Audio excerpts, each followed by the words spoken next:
ये कहानी शुरू होती है हमारी प्यारी प्रोटैगोनिस्ट योनोमोरी कोबेनी से, जो एक अजीब सा सपना देखती है जिसमें वो किसी लड़के से मिलती है। लेकिन इस सब का फिलहाल कोई मतलब नहीं, क्योंकि आज उसका बर्थडे है और वो काफी खुश है। और हाँ, बता दूं, आज ही वो 16 साल की हो गई है। नीचे आती है तो उसकी बड़ी बहन बेनियो उसे केक देकर सरप्राइज करती है। कोबेनी बेहद खुश हो जाती है, लेकिन बेनियो इतनी ओवर द टॉप बहन है कि खुशी के मारे नाक से ब्लड निकल आता है, क्योंकि उसे है क्लासिक सिस्टर वाला कॉम्प्लेक्स। तभी उनकी माँ आती है और बर्थडे विश करने के साथ साथ ये बड़ा बम गिराती है कि अब वो 16 की हो गई है तो उसके दादाजी ने जो एंगेजमेंट फिक्स किया था वो अब शुरू होगा। शॉक्ड कोबेनी को तो ये तक पता नहीं था कि उसका फियांसे कौन है, लेकिन असल में उसका मंगेतर हाकुया तो घर में पहले से मौजूद था। बस इतना लो प्रेजेंस वाला बंदा था कि किसी को पता ही नहीं चला। माँ को एहसास है कि ये सब एकदम से मानना मुश्किल होगा, तो वो कहती है कि सोच लो, लेकिन हाकुया तो बिना कुछ बोले मान भी जाता है। इस पर कोबेनी और ज्यादा गुस्सा हो जाती है, क्योंकि वो इस लड़के को जानती तक नहीं और ये तो ऐसे एक्सेप्ट कर रहा है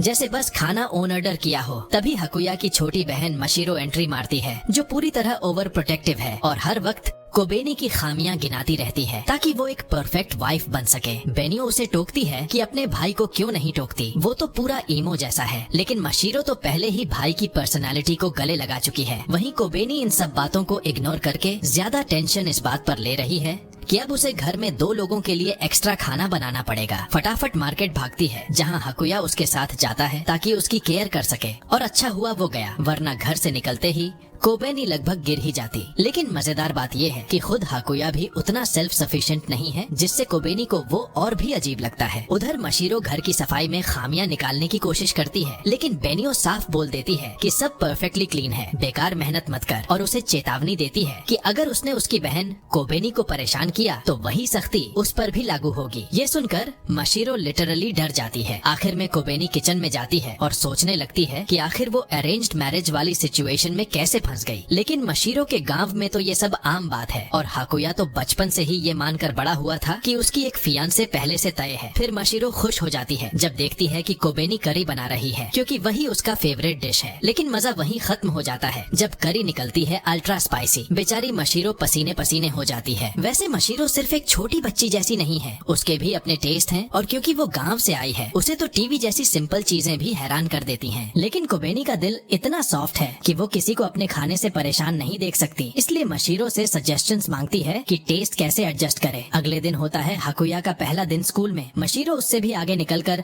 पहले ही पेपर वर्क कर देती है, लेकिन कोबेनी को डर है कि कहीं सबको उनके एंगेजमेंट के बारे में पता न चल जाए। और जैसा डर था वैसा ही होता है। उसकी दोस्त उनकी बातें सुन लेती है और हाकुया साफ साफ अपना इंट्रोडक्शन देता है कि वो कोबेनी का फैंजो है, यानी एंगेजमेंट छुपाने का पहला दिन ही एपिक फेल। इस पर कोबेनी रूल सेट कर देती है कि क्लास में कोई एंगेजमेंट की बात नहीं होगी। लेकिन जैसा कि अंदाजा था, हाकुया को उसी क्लास में डाल दिया जाता है जहां कोबेनी है, और ट्विस्ट ये कि मशीरो भी उसी क्लास में ट्रांसफर हो जाती है। सब शॉक्ड रह जाते हैं। मशीरो बड़ी शान से बोलती है कि उसकी फैमिली की इन्फ्लुएंस को अंडर एस्टिमेट मत करो। कोबेनी को तो और भी अजीब लगता है कि एक छोटी सी दिखने वाली बच्ची को स्कूल में एडमिट कर लिया, लेकिन असल में वो तो प्रैक्टिकली एक ऑन्टी एज की है। और ये बात सबसे ज्यादा खुश करती है बेनियो को, क्योंकि अब उसकी सबसे प्यारी लिल गर्ल हमेशा उसके पास है। पूरे स्कूल में हलचल मच जाती है, क्योंकि स्टूडेंट काउंसिल की प्रेसिडेंट बेनियो, जो स्मार्ट और एथलेटिक दोनों है, अचानक एक नई ट्रांसफर स्टूडेंट में इतनी इंटरेस्ट क्यों है। फैंस को तो शॉक लग जाता है और मशीरो भाग खड़ी होती है। सब लोग क्वेश्चंस पूछने लगते हैं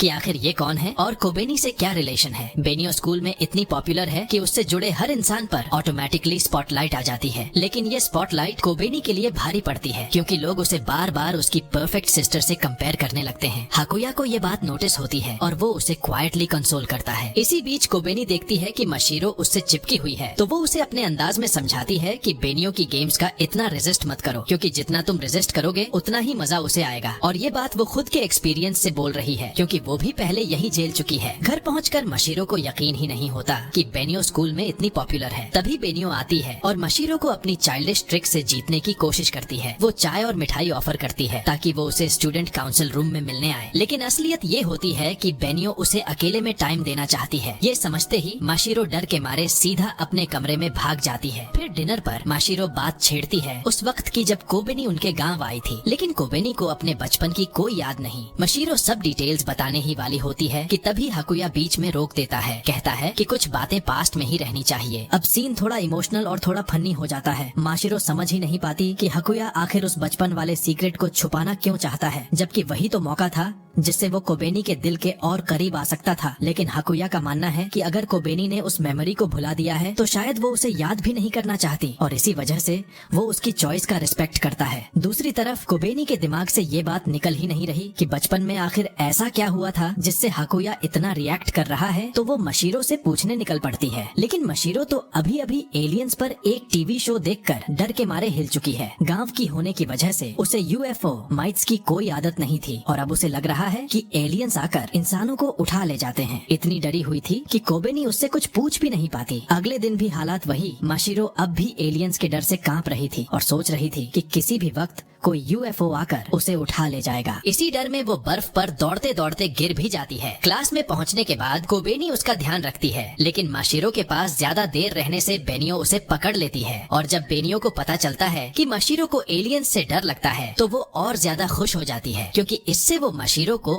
और भी ज्यादा क्यूट मानने लगती है। अब मशीरो को और गुस्सा आता है कि बेनियो की इतनी पॉपुलैरिटी आखिर है कैसे, और एलियन का कॉन्सेप्ट दिमाग में भरा होने की वजह से मशीरो ये नतीजा निकालती है कि बेनियो कोई एलियन ही है जिसने अपनी चार्म से पूरे स्कूल को कंट्रोल कर लिया है। कोबेनी और उसकी फ्रेंड मायूरा तो ये सुनकर हंसने लगती हैं, क्योंकि असल में बेनियो ने अपनी पॉपुलैरिटी मेहनत से बनाई थी, उसकी एकेडमिक अचीवमेंट्स और स्पोर्ट्स अचीवमेंट्स की वजह से। लेकिन मशीरो की सस्पिशियस माइंड को ये और भी डाउटफुल लगने लगता है कि एक इंसान इतनी सारी चीजें अकेले कैसे कर सकता है। बेनियो तो इस बात से और खुश हो जाती है कि मशीरो उसके बारे में इतना सोच रही है और बड़े प्यार से कहती है, एलियन वालियन की टेंशन मत ले, मैं तो हमेशा से एक बड़ी बहन ही रहना चाहती हूँ और चाहो तो तुम्हारी भी बन सकती हूँ, ताकि तुम भी मुझे वैसे ही ओनी सामा बुलाओ जैसे कोबेनी बुलाती है। लेकिन मशीरो तुरंत साफ मना कर देती है। ऑफ कोर्स बेनियो की ऑब्सेशन कम नहीं होती और वो मशीरो के पीछे पड़ी रहती है। आखिर में स्टूडेंट काउंसिल की वाइस प्रेसिडेंट कशिमा को बेनियो को जबरदस्ती खींचकर ले जाना पड़ता है ताकि मशीरो को थोड़ी राहत मिले। अब माहौल थोड़ा नॉर्मल होता है और मायूरा को क्यूरियोसिटी होती है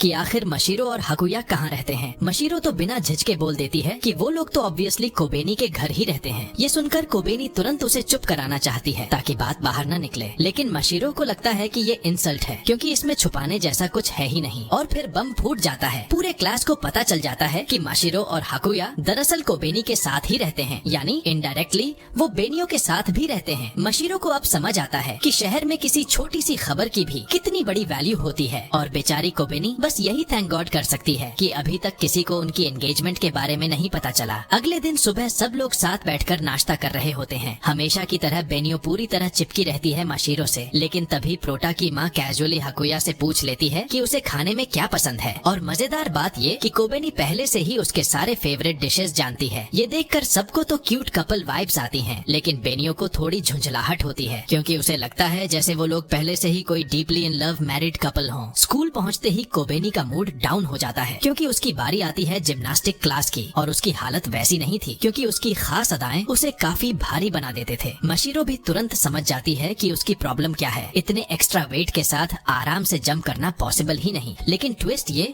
कि उसकी दोस्त मायूरा बताती है कि उसी हैवी ड्यूटी फिगर की वजह से उसके कई सीक्रेट एडमायरर्स हैं। हाँ, भले ही बेनियो ने पूरी कोशिश की थी कि कोई लड़का उसके बारे में फैंटेसी न बनाए, लेकिन फैंस तो बन ही गए। ये सुनकर मशीरो को एक नया डर सताने लगता है कि असली खतरा उनके मैरिज में कोई रैंडम लड़का नहीं बल्कि खुद बेनियो हो सकती है। अगर उसे जेलसी हुई कि कोबेनी आधिकारिक रूप से किसी और की है। क्लास खत्म होती है और माशिरो को काशिमा स्वीट्स खाने के लिए ले जाती है। इधर मौका मिल जाता है कोबेनी और हाकुया को अकेले घर लौटने का, और प्रेडिक्टेबली हाकुया उसे अकेले कैरी करने नहीं देना चाहता क्योंकि डिनर के सामान बहुत हैवी थे। लेकिन उसे बिल्कुल अंदाजा नहीं था कि सुपरमार्केट एक्चुअली किसी बैटलफील्ड से कम नहीं। डिस्काउंट वाली मीट लेने के चक्कर में बेचारे की हालत खराब हो जाती है। तब कोबेनी उसे बाहर बैठकर रेस्ट करने कहती है और खुद अंदर शॉपिंग पूरी करती है। इसी बीच वो मशीरो और हाकुया के लिए पर्सनल बोल्स खरीद लेती है क्योंकि अब वो सच में फैमिली का हिस्सा बन चुके थे। ये देख मशीरो इतनी खुश हो जाती है कि प्रैक्टिकली अपने भाई को मजबूर कर देती है थैंक्स बोलने के लिए। लेकिन डिस्ट्रैक्टेड हाकुया थैंक्स अपनी होने वाली वाइफ को देने की जगह उसकी माँ को बोल देता है।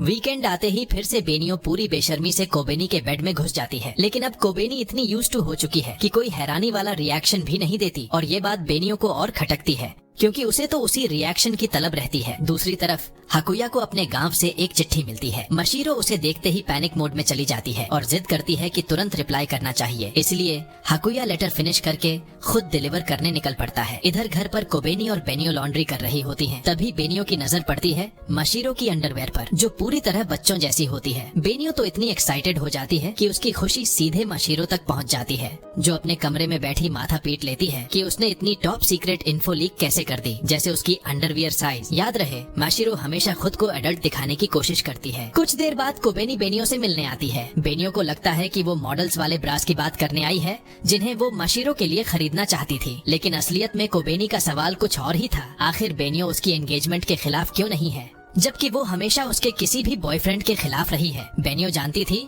कि ये सवाल एक दिन जरूर आएगा, इसलिए वो कोबेनी को सच बताती है कि जब वो लोग गांव गए थे तब हाकुया ने उसकी जान बचाई थी। इसी वजह से बेनियो चाहकर भी दोनों को अलग करने की हिम्मत नहीं कर पाती, क्योंकि हाकुया का उसके साथ होना सच में अर्न्ड है और ऊपर से ये उसके दिवंगत दादाजी की आखिरी इच्छा भी थी। ये सुनकर कोबेनी के दिल पर पहाड़ टूट जाता है। उसे खुद पर शर्म आती है कि वो इतनी बड़ी बात कैसे भूल गई। अगले दिन गिल्ट इतना बढ़ जाता है कि वो बीमार पड़ जाती है और पूरे दिन बेड रेस्ट पर रहती है। मशीरो जब पूछती है कि आखिर बेनियो ने क्यों सब बता दिया, तो बेनियो स्वीकार करती है कि उसे खुद गिल्ट है उस हादसे का। असल में उसके दादाजी के साथ जाने की जिम्मेदारी उसी की थी, लेकिन वो अपनी फ्रेंड्स के साथ घूमने निकल गई और कोबेनी को भेज दिया। फिर वही हादसा हुआ। कोबनी तो उसे रिएश्योर करने की कोशिश करती है, लेकिन खुद खड़ी भी नहीं रह पाती और उसे वापस लिटा दिया जाता है। लेकिन असली नाइटमेयर अब शुरू होता है, क्योंकि किचन की जिम्मेदारी आती है बेनियो पर, और वो तो लिटरली इतिहास की सबसे खराब कुक्स में से एक निकली। अगले दिन भी कोबेनी की तबीयत खराब रहती है, तो वो डिसाइड करती है कि स्कूल मिस करेगी। हाकुया तुरंत कहता है कि वो घर पर रहकर उसकी देखभाल करेगा, लेकिन बेनियो साफ इनकार कर देती है। 2 टीनेजर्स को अकेले घर में छोड़ दूं?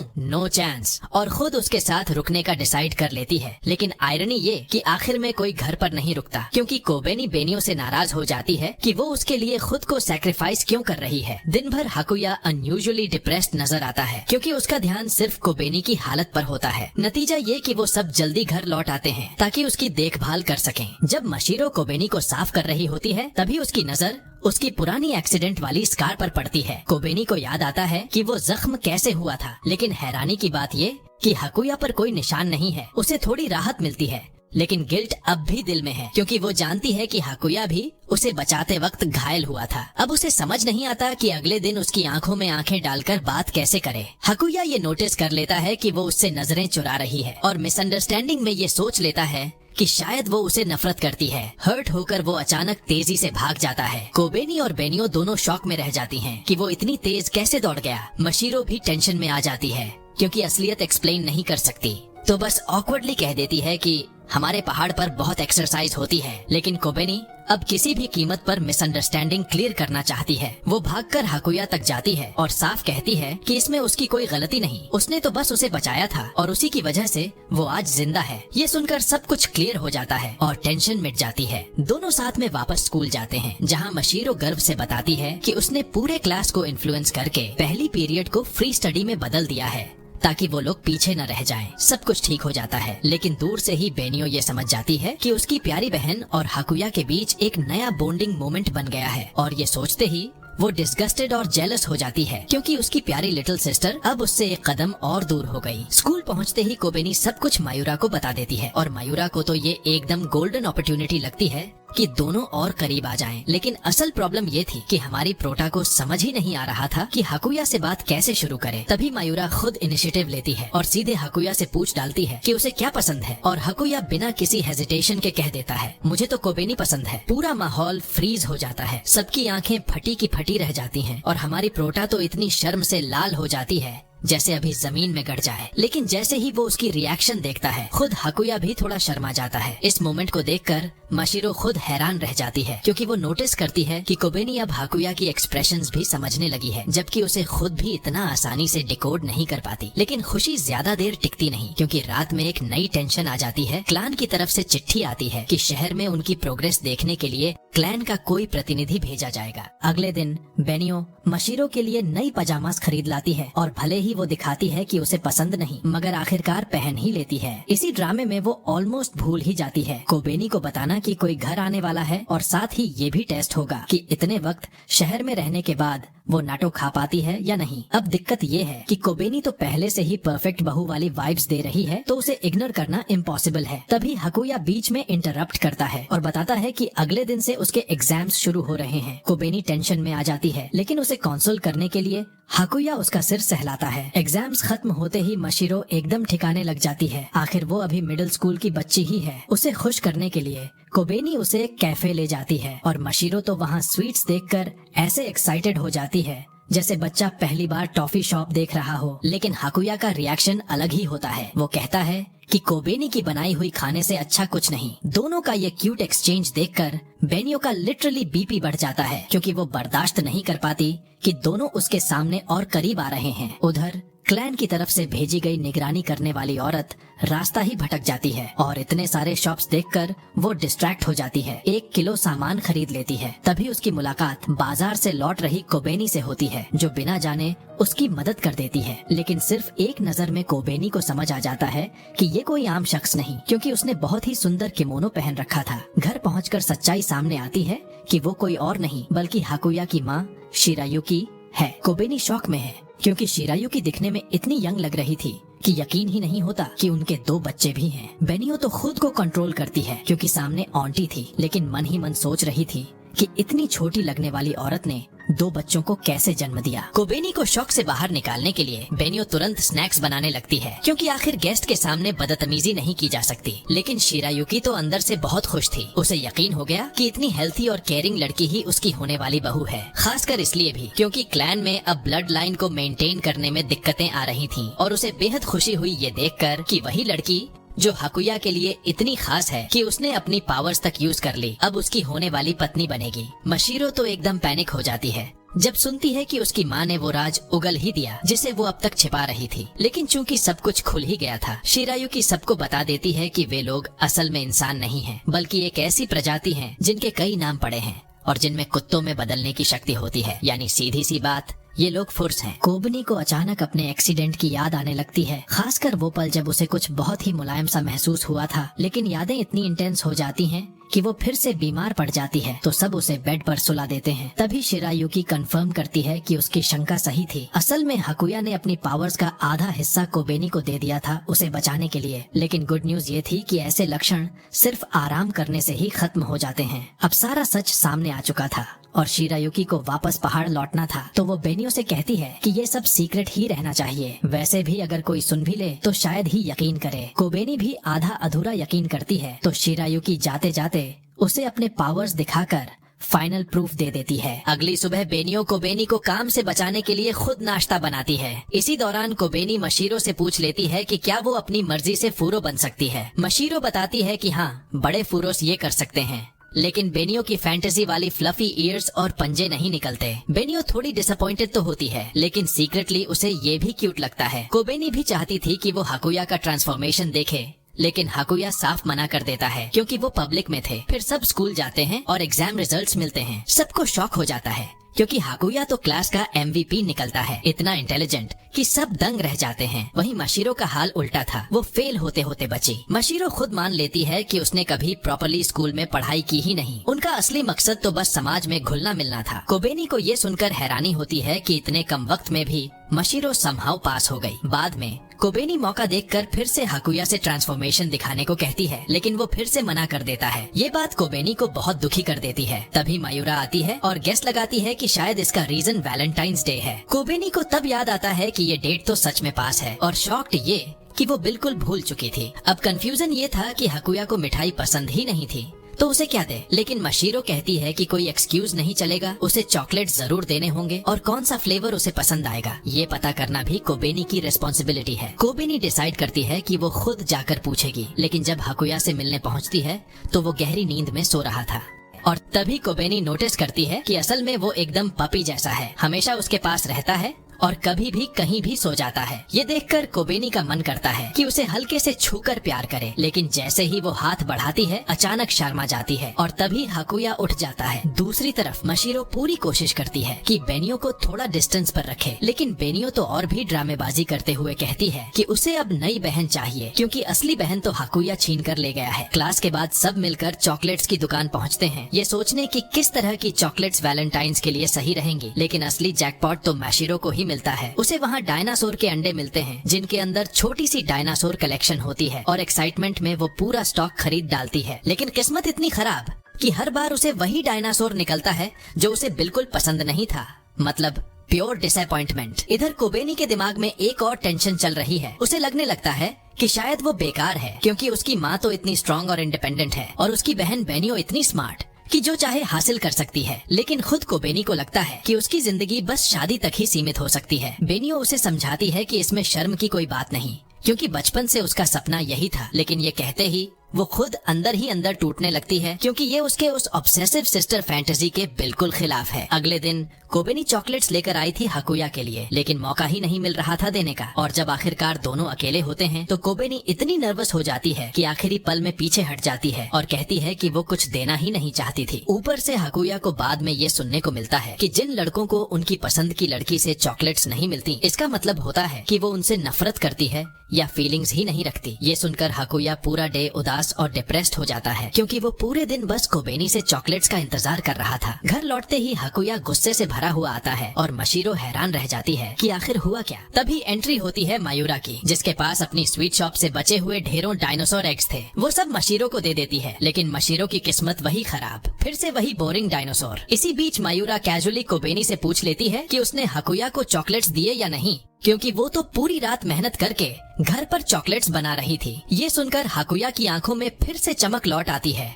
क्योंकि उसे समझ आता है कि दरअसल कोबेनी ने उसके लिए खास चॉकलेट्स बनाए थे, मगर हाकुया खुशी में खोया हुआ था और घर में केओस फैल चुका था क्योंकि ये रोमांटिक सीन देखकर बेनियो के जलन और गुस्से ने पूरा घर हिला दिया था। कुछ दिनों बाद स्टूडेंट काउंसिल की सेक्रेटरी कोनोहा नोटिस करती है कि बेनियो बार बार मशीरो की क्लास में आती है। इससे उसे बहुत जेलसी होती है क्योंकि वो खुद बेनियो की बहुत बड़ी फैन थी, यहाँ तक कि उसी एडमिरेशन की वजह से उसने इतनी मेहनत करके इस स्कूल में एडमिशन लिया।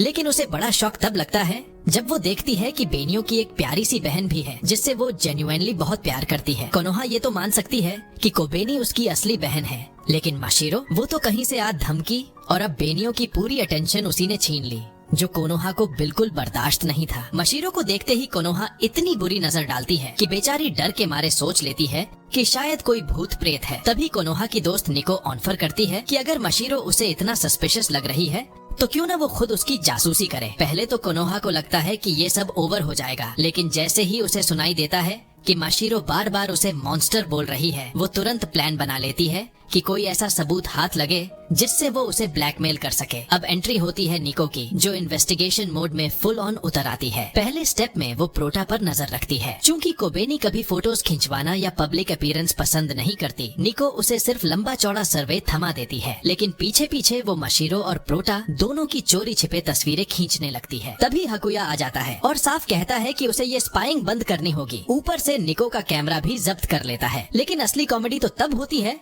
जब निको को पता चलता है कि हाकुया को बिल्कुल नहीं आता डेटा डिलीट करना, और फिर भी उसकी सारी फोटोज गायब हैं। यानी हाकुया अपनी वाइफ्यूज को इतनी प्रोटेक्टिवली गार्ड कर रहा था कि कोनोहा खुद थोड़ी सी इम्प्रेस्ड हो जाती है। हालांकि दिखावे में वो जोर जोर से डिनाई करती रहती है। कुछ ही देर बाद टीचर सभी को मैथ्स टेस्ट वापस करता है और बोलता है कि जिनके मार्क्स लो हैं उन्हें एक्स्ट्रा क्लासेस देनी होंगी। प्रोटा को लगता है कि शायद कोई फेल नहीं हुआ होगा, लेकिन असल एम्बेरसमेंट तो हाकुया को होती है क्योंकि मेमोरी बेस्ड सब्जेक्ट्स के अलावा उसकी हालत खस्ता थी। मशीरो तुरंत ऑफर करती है कि वो उसे प्राइवेट ट्यूशंस देगी और मायूरा को भी मैथ्स में दिक्कत थी, तो सब मिलकर एक स्टडी ग्रुप बना लेते हैं। लेकिन पढ़ाई के बीच में जब मशीरो वॉशरूम जाती है, उसे अचानक ऐसा फील होता है कि कोई उसे घूर रहा है। असल में निको वहाँ छिपकर स्पाइंग कर रही थी। मशीरो डर के मारे भाग खड़ी होती है और हॉलवे में उसे कोनोहा दिख जाती है, जो सनलाइट के कंट्रास्ट में खड़ी थी। माशिरो फिर से उसे मॉन्स्टर समझ लेती है और मुंह पर कह देती है। इस बार कोनोहा का गुस्सा फूट पड़ता है और वो कॉरिडोर में जोर जोर से चिल्लाने लगती है। उसी वक्त कोबेनी आ जाती है और पूरी सीन विटनेस कर लेती है। अगले दिन कोबेनी माशिरो से पूछती है कि उसने कैसे एग्जाम पास किया। माशिरो सीधी सादी बताती है कि उसने हिप्नोसिस का यूज किया था, बेसिकली चीटिंग करके पास की। लेकिन हाकुया मना कर देता है क्योंकि अनलाइक मशीरो वो इस ग्रेड का असली स्टूडेंट है और उसे फेयर तरीके से पास होना है। दूसरी तरफ कोनोहा टेंशन में है कि अब तो बेनियो उससे नफरत करेगी क्योंकि उसे लगता है प्रोटा ने सारी शिकायत कर दी। लेकिन असल में ऐसा कुछ नहीं हुआ था। बेनियो तो मशीरो को मार मार के परेशान करने में ही मस्त थी। ये देखकर कोनोहा जलने लगती है और मन ही मन बोल उठती है कि काश बेनियो उसे अपने साथ हर जगह ले जाती। ये बात कोबेनी सुन लेती है लेकिन प्रिटेंड करती है जैसे कुछ हुआ ही नहीं। लेकिन जब मशीरो लगातार बेनियो को बुरा भला कहती रहती है तो कोनोहा का पेशेंस टूट जाता है और वो उसे डायरेक्टली कन्फ्रंट करती है क्योंकि उसके लिए तो बेनियो सामा के खिलाफ एक भी बैड वर्ड बर्दाश्त करना नामुमकिन था। मशीरो को उससे बात करने में कोई दिक्कत नहीं थी, लेकिन जैसे ही वो कोनोहा के सामने खड़ी होती है उसे तुरंत एहसास हो जाता है कि ये भी पहाड़ से आई है, सिर्फ उसकी खुशबू से पहचान लेती है। ये सुनकर कोनोहा टेंशन में आ जाती है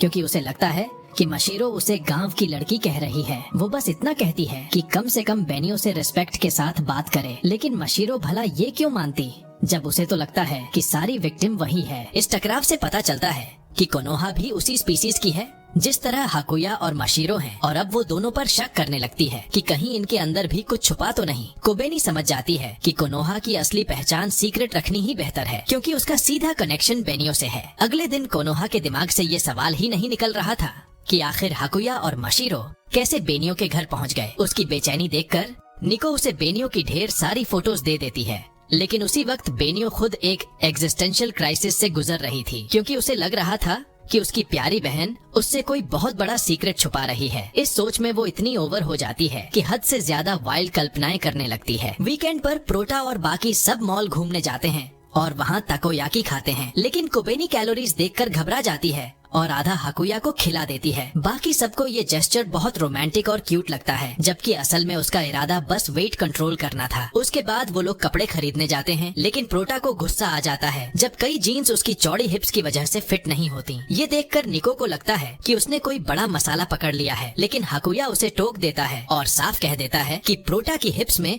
शर्मिंदा होने लायक कुछ भी नहीं है। इस बहस से प्रोटा को पता चल जाता है कि उसे स्पाई किया जा रहा था। मयूरा तुरंत निको से कहती है कि उसे ये स्पाइंग बंद करनी चाहिए क्योंकि उसे खुद अपनी तस्वीरें स्कूल की गॉसिप मैगजीन्स में आना पसंद नहीं। लेकिन निको इतनी आसानी से हार मानने वाली नहीं थी। बाद में कोनोहा प्रोटा की क्लास में जाकर माशिरो से अकेले बात करने का बहाना बनाती है। दोनों रूफटॉप पर जाती हैं ताकि कोई डिस्टर्ब न करे। तभी बेनियो और कशिमा भी उधर ही जा रहे होते हैं और बेनियो को शक होता है कि ये दोनों शायद उसी के बारे में बात करने वाले हैं, तो वो भी पीछे जाने लगती है। लेकिन कशिमा उसे रोक लेती है क्योंकि क्लियरली ये उसकी जिम्मेदारी नहीं है। कोनोहा और मशीरो की दुश्मनी इतनी गहरी थी कि रूफटॉप पर चढ़ने में भी दोनों एक दूसरे से आगे निकलने की कोशिश करती हैं, लेकिन ऊपर पहुंचकर ठंडी हवाओं से कांपने लगती हैं और बातचीत ही नहीं कर पाती तो जगह बदलने का फैसला करती हैं। इधर प्रोटा थककर नीचे लौट आती है और उसकी मुलाकात बेनियो से होती है। बेनियो सीधा पूछती है कि आखिर कोनोहा और मशीरो के बीच क्या चल रहा है, लेकिन प्रोटा सच बताने के मूड में नहीं होती और साफ कह देती है कि ये उसकी चिंता की बात नहीं। ये सुनते ही बेनियो पूरी तरह नॉकआउट हो जाती है। कोनोहा हैरान रह जाती है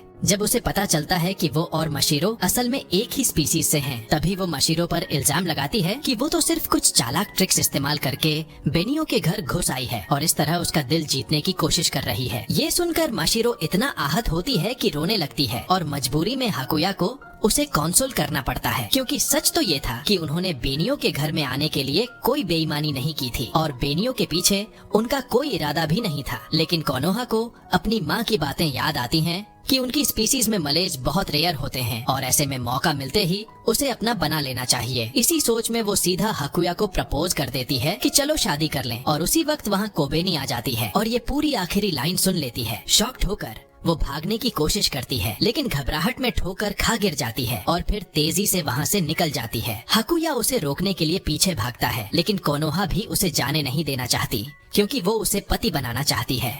तभी मशीरो सीधा बीच में आती है और कहती है कि हाकुया पहले से ही कोबेनी से एंगेज्ड है, इसलिए उसे परेशान करना बंद करो। दूसरी तरफ कोबेनी इस बात को प्रोसेस ही नहीं कर पाती कि कोई और भी हाकुया से शादी करना चाहती है और अब उसे पहली बार लगता है कि उसके सामने असली कंपटीशन खड़ी है। ऊपर से निको ये सब सुन लेती है और एक्स्ट्रा डिटेल्स मांगने लगती है तो हाकुया झट से कह देता है कि उसका न कोबेनी के साथ और ना ही कोनोहा के साथ कोई रिश्ता है, ताकि रूमर्स फैलने से पहले ही सब क्लियर हो जाए। लेकिन जब उसे लगता है कि निको इससे भी सेटिस्फाई नहीं होगी, तो वो उसे सीधा कोनोहा के पास भेज देता है कि अगर डाउट है तो खुद उससे पूछ ले। इस बात से कोबेनी थोड़ी राहत की सांस लेती है, क्योंकि हाकुया ने एंगेजमेंट वाली बात डिनाई करके रूमर बचा लिया। लेकिन फिर भी उसे गिल्टी फील होता है कि वो ये सीक्रेट दुनिया से छुपा रही है। वो सोच भी नहीं सकती थी कि माशिरो इतनी इजीली कोनोहा को सच बता देगी, क्योंकि अगर ये बात निको के हाथ लगी तो उसे छुपाना नामुमकिन होगा। वहीं दूसरी ओर जब निको कोनोहा से पूछती है कि हाकुया ने क्यों कहा कि उसका कोबेनी से कोई रिश्ता नहीं, तो कोनोहा की आंखों में फिर से चमक आ जाती है, क्योंकि इसका मतलब था कि एंगेजमेंट वाली बात ऑफिशियली मान्य ही नहीं और अब उसके पास हाकुया को पाने का नया चांस खुल गया है। रात को माशिरो गुस्से में बेनियो से शिकायत करती है कि उसकी वजह से ये पूरा ड्रामा हुआ, क्योंकि उसकी साइको फैन हर जगह यही फैला रही है कि माशिरो उसी की वजह से बेनियो के घर पर है। ये सुनकर बेनियो क्यूरियोसिटी से कोबेनी से पूछती है कि आखिर ये लड़ाई किस बात की थी। कोबेनी असली रीजन बताना तो बिल्कुल नहीं चाहती थी और न ही कोनोहा की आइडेंटिटी रिवील कर सकती थी, तो वो स्मार्टली टॉपिक बदलते हुए बोल देती है कि कोनोहा तो बस जेलस है माशिरो से, क्योंकि माशिरो को ज्यादा अटेंशन मिलती है। बेनियो ये सुनकर खुश हो जाती है और सोचने लगती है कि उसकी फैन और उसकी प्यारी बहन उसी के लिए आपस में लड़ रही हैं। इतना ही नहीं, वो यहाँ तक मान लेती है कि शायद कोबेनी भी जेलस है, और जब वो बार बार पूछती है तो कोबेनी मजबूरी में हाँ बोल देती है ताकि और सवालों से पीछा छुड़ा सके। अगले दिन कोनोहा कोबनी को साफ साफ कह देती है कि उसने अभी हार नहीं मानी है, लेकिन कोबेनी को बात समझ नहीं आती, इसलिए वो खुद ही कोनोहा से रिक्वेस्ट करती है कि कम से कम एंगेजमेंट वाली बात को डिनाई मत करो। माशिरो के पास इस बार एकदम परफेक्ट प्लान था। वो बेनियो की फोटो खींचकर उसे रिश्वत की तरह देने वाली थी, लेकिन बेनियो तुरंत समझ जाती है और उसे रोकने के बजाय अलाउ कर देती है, क्योंकि सच कहें तो उसे ये चीज बुरी भी नहीं लग रही थी। इसी बीच कोबेनी सीधा मैटर पर आ जाती है और रिक्वेस्ट रख देती है, जिससे उसे शॉक लगता है जब सुनती है कि कोनोहा को उसका सीक्रेट फैलाने का कोई इरादा ही नहीं था। लेकिन कोनोहा ये भी कहती है कि अगर सच में वो हाकुया से शादी नहीं करना चाहती तो बेहतर होगा कि उससे दूर हो जाए, ताकि उसे फ्यूचर में कोई प्रॉब्लम न हो। कोबेनी तो पहले से सोच रही थी कि कहीं वो सेल्फिश तो नहीं बन रही, और अब ये सब सुनकर वो रो पड़ती है। तभी बेनियो उसे देख लेती है तो कोबेनी झट से एक्सक्यूज मारती है कि ये तो बस आंख में थोड़ी मिट्टी चली गई थी, ताकि बेनियो किसी पर गुस्सा न निकाले। इसी मौके का फायदा उठाते हुए बेनियो कोनोहा से रिक्वेस्ट करती है कि वो उसकी छोटी बहनों के साथ अच्छे से एडजस्ट करे, क्योंकि वो अपनी वजह से उनके बीच लड़ाई नहीं चाहती। कोनोहा उस समय तो स्वीट बनकर मान जाती है, लेकिन बाद में दिल से रिग्रेट करती है कि उसने कैसे एग्री कर लिया कि वो अपनी स्कूल की सबसे नापसंद इंसान के साथ अच्छा बिहेव करेगी। घर लौटकर कोबेनी हाकुया के लिए कम मीठा डेजर्ट बनाती है और साफ कर देती है कि वो एंगेजमेंट को इसलिए छुपा रही है क्योंकि उसका उसके साथ डेट करने का इरादा नहीं है। लेकिन हाकुया को कुछ समझ नहीं आता, तो माशिरो ट्रांसलेट कर देती है कि असल में वो उसे पसंद करती है। ये सुनकर सबको लगता है कि कोबेनी ने आखिरकार अपना देरे साइड दिखा दिया है। बेनियो को ये बात बिल्कुल पसंद नहीं आती और वो हाकुया पर गुस्सा निकालती है, लेकिन सब इग्नोर कर देते हैं, क्योंकि अब असली ध्यान कोबेनी के दिए हुए चॉकलेट्स को सही रिप्लाई देने पर होना चाहिए, ताकि फीलिंग्स का आदान प्रदान बराबर रहे। अगले दिन बेनियो के जेलसी वाइब्स इतनी ऑब्वियस हो जाती हैं कि सब समझ जाते हैं कि वो एंगेजमेंट से बहुत ज्यादा चिढ़ रही है, लेकिन हाकुया तो बिल्कुल भी रिएक्ट नहीं करता, और इसी वजह से बेनियो अपनी सारी शर्म छोड़कर साफ साफ कह देती है कि वो कभी भी इस एंगेजमेंट को एक्सेप्ट नहीं करेगी, चाहे उसके चेहरे पर कुछ भी न दिखे। हाकुया अंदर से हर्ट होता है कि बेनियो उसे नहीं मानती, लेकिन माशिरो उसे समझाती है कि इतना दिल पर मत लो। वहीं कोबेनी सोचती है कि उसने तो कुछ ऐसा किया ही नहीं जिससे कोई गलतफहमी उठे, लेकिन माशिरो मानती है कि वो दोनों क्लियरली रोमांटिक लग रहे थे, चाहे कोबेनी डिनाई करे। माशिरो तो सीधा हाकुया से कह देती है कि अब सोच लेना कि कोबेनी को क्या गिफ्ट देना है। स्कूल पहुंचने पर कोबेनी कोनोहा से खुलकर बोल देती है कि उसे अपनी बहन की तरह स्पॉटलाइट में रहना पसंद नहीं है और वो नहीं चाहती कि उसके ऊपर भी ऐसे आर्टिकल्स लिखे जाएं। ये सुनकर कोनोहा थोड़ी हर्ट हो जाती है, क्योंकि उसका तो कुछ लिखने का प्लान था ही नहीं, लेकिन फिर सोचती है कि अगर वो निको की दोस्त है तो उसकी चिंता कुछ हद तक सही भी है। क्लासेस के बाद मायूरा और माशिरो चालाकी से कोबेनी और हाकुया को अकेले छोड़ देते हैं ताकि वो दोनों साथ घर लौटें। ये देख बेनियो इरिटेट हो जाती है, क्योंकि वो बिल्कुल नहीं चाहती थी कि इन दोनों की बॉन्डिंग बढ़े, तो वो एक एक्सक्यूज निकालती है कि माशिरो को अकेले घर भेजना ठीक नहीं होगा। लेकिन तभी माशिरो अचानक सामने आकर कंप्लेंट करती है कि उसकी सारी कोशिशें बार बार क्यों बिगाड़ दी जाती हैं। कोबेनी इस बात से और भी ज्यादा इरिटेट हो जाती है, क्योंकि साफ साफ दिख रहा था कि उसे शैडोज से निगरानी की जा रही है और उसे ये बिल्कुल पसंद नहीं आता। उधर निको को अपने आर्टिकल्स के लिए फ्रेश इन्फो चाहिए थी, तो कोनोहा उसे कुछ बेकार सी बातें बता देती है ताकि थोड़ी देर के लिए उसका दिमाग शांत हो जाए, लेकिन फिर भी कोबेनी का नाम अखबार में आ ही जाता है। मशीरो तुरंत अलर्ट हो जाती है, लेकिन इस बार नाम बस एक छोटे से हिस्से में आता है क्योंकि आर्टिकल का पूरा फोकस बेनियो पर था। पॉपुलैरिटी बढ़ाने के लिए मशीरो फिर से कोबेनी को समझाती है कि उसे हकुया के साथ कुछ मैचिंग चीजें रखनी चाहिए, जैसे कपल एक्सेसरीज या कपड़े। तभी बेनियो अचानक सीन में एंट्री मारती है और बचपन से कोबेनी के साथ रखे गए सारे मैचिंग सामान की डींगे मारने लगती है। लेकिन कोबेनी को इतनी ओवर चीजें पसंद नहीं थीं, इसलिए हकुया डिसाइड करता है कि अब तो सबसे भरोसेमंद जगह से हेल्प लेनी पड़ेगी, इंटरनेट। क्लास के बाद वो अकेले ही गिफ्ट ढूंढने निकल पड़ता है, लेकिन कुछ भी परफेक्ट नहीं लगता। तभी उसकी टक्कर कोबेनी से हो जाती है, जिसे मैचिंग कलर के कुछ हैंडकरचीफ्स मिल जाते हैं। कोबेनी को ये परफेक्ट लगते हैं, जो उनके एंगेजमेंट का सिंबल बन सकते थे, लेकिन वो हकुया से वादा लेती है कि इसे किसी को मत बताना। हकुया तो खुश हो जाता है, लेकिन उसकी खुशी जल्दी ही गायब हो जाती है क्योंकि कोबेनी वही हैंडकरचीफ्स बेनियो और मशीरो को भी दे देती है। मशीरो तुरंत उसे चैलेंज करती है कि अब उसे ऐसा गिफ्ट देना होगा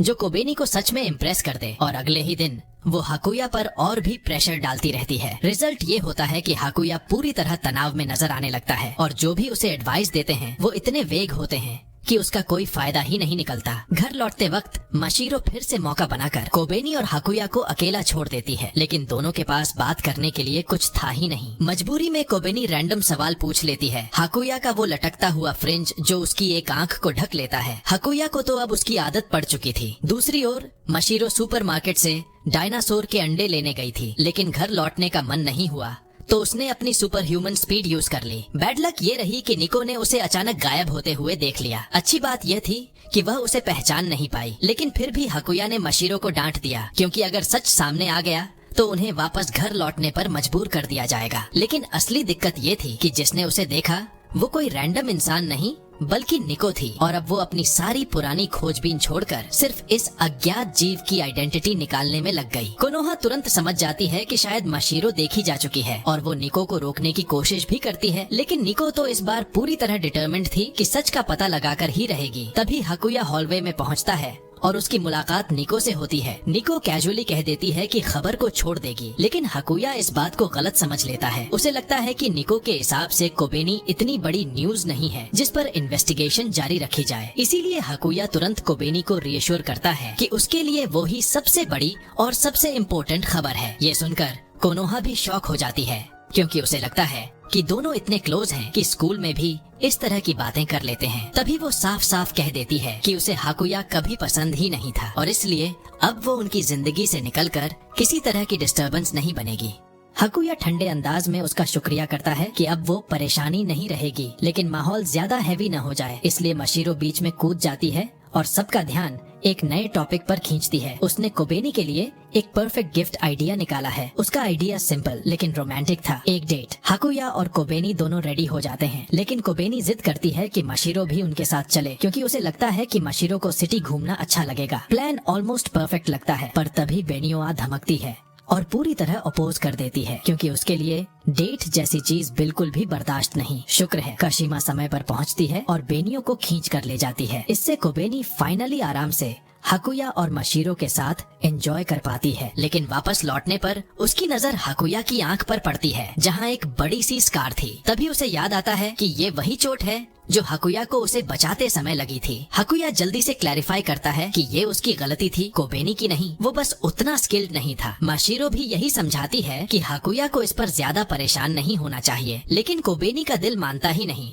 गिल्ट उसे हर पल खाए जा रहा था क्योंकि वो जानती थी कि ये निशान सिर्फ उसे बचाने की वजह से है। इसी बीच एक और ट्विस्ट आता है। हकुया को अपनी माँ का जवाबी खत मिलता है क्योंकि उसने अपना पूरा रिपोर्ट भेजा था। लेटर पढ़कर हकुया शॉक हो जाता है और मशीरो भी। अगले ही दिन कोबेनी जब उन्हें जगाने जाती है तो देखती है कि हकुया और मशीरो दोनों गायब हैं। यहाँ तक कि उनका सामान भी नहीं है। पूरा फैमिली कंफ्यूज है। कोई नहीं समझ पा रहा कि वो अचानक क्यों चले गए। बस एक छोटा सा मैसेज छोड़ गए थे, वो वापस पहाड़ों में लौट रहे हैं। इस इंसिडेंट से कोबेनी अकेली और बेहद उदास हो जाती है। जैसे ही हॉलिडेज शुरू होते हैं, मायूरा उससे कॉल पर पूछती है कि कैसे हो, और कोबेनी उसे बताती है कि हकुया पहाड़ों में लौट गया है। उसकी आवाज से ही मायूरा समझ जाती है कि कोबेनी को ये बात बहुत हर्ट कर रही है, इसलिए वो उसे समझाती है कि कभी कभी इंसान को सेल्फिश होकर अपने दिल की सुननी चाहिए। ये वर्ड सुनकर कोबेनी को हिम्मत मिलती है और वो डिसाइड कर लेती है कि वो अपने फियांसे को ढूंढने पहाड़ों तक जाएगी। उधर मशीरो और हकुया खुशी खुशी फसलों की कटाई में लगे थे, क्योंकि असली रीजन बस फैमिली की मदद करना था। लेकिन अचानक हाकुया को पहाड़ों में कोबेनी की आवाज सुनाई देती है। वो भागते हुए उसकी तलाश में निकल पड़ता है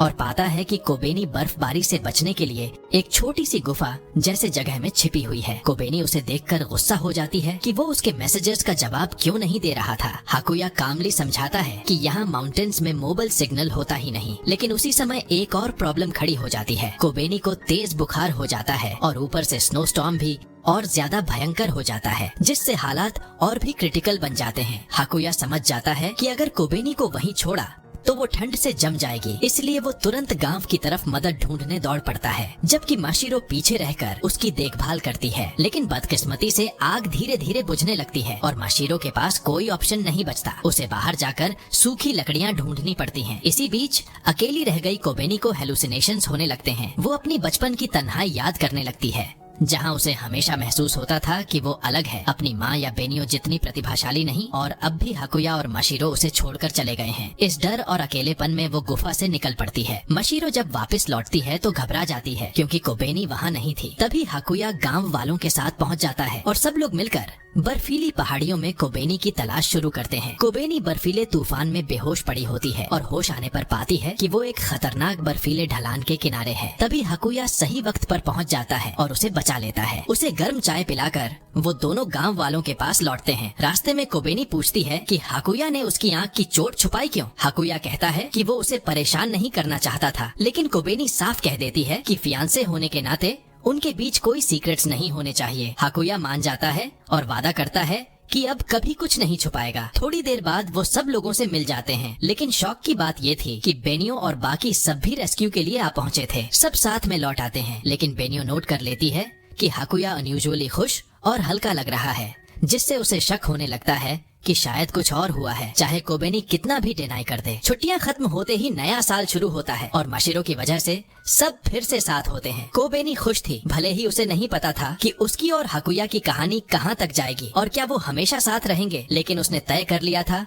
कि अभी के इन पलों को अपने परिवार के साथ पूरी तरह एंजॉय करेगी। अब कहानी आगे बढ़ती है। ओवीए की तरफ कुछ दिन बाद हाकुया को एक प्राइज मिलता है, 5 टिकट्स एक हॉट स्प्रिंग रिजॉर्ट के लिए। माशिरो की नजर तुरंत एक ऐसे रिजॉर्ट पर जाती है जो मिस्टीरियस क्रीचर्स साइटिंग्स के लिए मशहूर था। सब लोग एक्साइटेड होकर वहां निकलते हैं और फैंस के लिए स्पेशली डेकोरेटेड जगह पर खूब फोटोज भी खिंचवाते हैं। बेनियो प्रेडिक्टेबल सिर्फ एक चीज चाहती थी, अपनी बहनों के साथ स्नान करना। माशिरो उसे ट्रिक करती है कि वो ओपन एयर बाथ में जाएगी, लेकिन आखिर में वो प्राइवेट बाथ में घुस जाती है, क्योंकि बेनियो के साथ नहाने का सवाल ही नहीं उठता था। इस बीच बेनियो बेसब्री से इंतजार करती रहती है अपनी बहनों को देखने के लिए। इसी दौरान मायूरा बताती है कि इन मिस्टीरियस क्रीचर्स के देखे जाने की कई गवाहियां मौजूद हैं, जिससे माशिरो और भी एक्साइटेड हो जाती है और जंगल में तलाश करने का प्लान बनाती है। लेकिन पहला शिकार वही बन जाती है, क्योंकि बेनियो इतनी प्रो स्विमर थी कि वो उस चैनल से क्रॉस कराती है जो दोनों बैथ्स को जोड़ता है। होटल में दिन भर मस्ती करने के बाद सब जंगल में क्रीचर्स की तलाश में निकलते हैं। माशिरो इनिशियली बहुत हिम्मत से जाती है, लेकिन पहला ही अजीब सा साउंड सुनकर डर जाती है और भाग जाती है। बेनियो भी उसके पीछे पीछे दौड़ पड़ती है। जैसे ही माशिरो को एहसास होता है कि कोई डरावने चेहरे वाला उसका पीछा कर रहा है,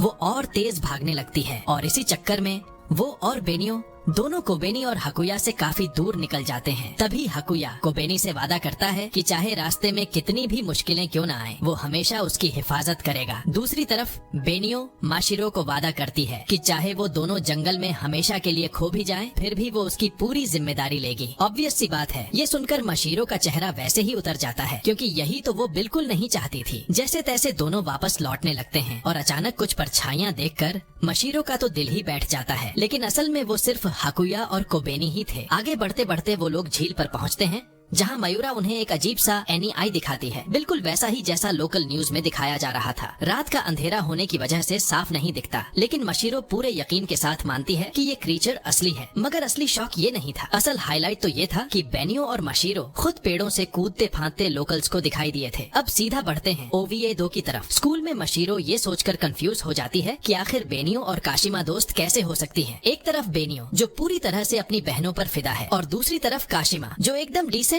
और समझदार इंसान है। कोबेनी समझाने की कोशिश करती है कि दोनों की कुछ क्वालिटीज मिलती जुलती हैं, जैसे इंटेलिजेंस। लेकिन माशिरो के दिमाग में जैसे ही बेनियो का नाम आता है, सबसे पहले तो उसकी सिस्टर ऑब्सेशन ही घूम जाती है और इसी वजह से वो काशिमा से भी डरने लगती है। कोबेनी बीच में कूदती है और क्लैरिफाई करती है कि काशिमा भी उसके लिए हमेशा से एक बड़ी बहन जैसी ही रही है, लेकिन ऑब्वियसली बेनियो जैसी तो बिल्कुल नहीं। बचपन में काशिमा अक्सर उसे कंट्रोल करने में मदद करती थी ताकि बेनियो ज्यादा ओवरबोर्ड न हो, लेकिन साथ ही काशिमा खुद भी शरारती थी और कोबेनी के साथ मजाक करती रहती थी। यहाँ तक कि उसने कोबेनी को ये तक बिलीव करा दिया था कि बेनियो एलियन है, और क्योंकि कोबेनी खुद काशिमा जैसी बनना चाहती थी तो उसने भी काशिमा की हर बात मान ली, इवन अगर उसका मतलब उसे एलियन मानना ही क्यों न हो। सीन बदलने के लिए कोबेनी पूछ लेती है कि पहाड़ों में रहते हुए मशीरो हाकुया के साथ क्या खेलती थी। मशीरो याद करती है कि ऑनेस्टली वहाँ कुछ भी मजेदार नहीं था, क्योंकि सारे नौजवान शहर चले गए थे और गांव में बस दादा दादी जैसे लोग ही बचे थे। इसीलिए वो अपना टाइम हाकुया के पीछे पीछे भागकर काटती थी, चाहे वो मछली पकड़ने जा रहा हो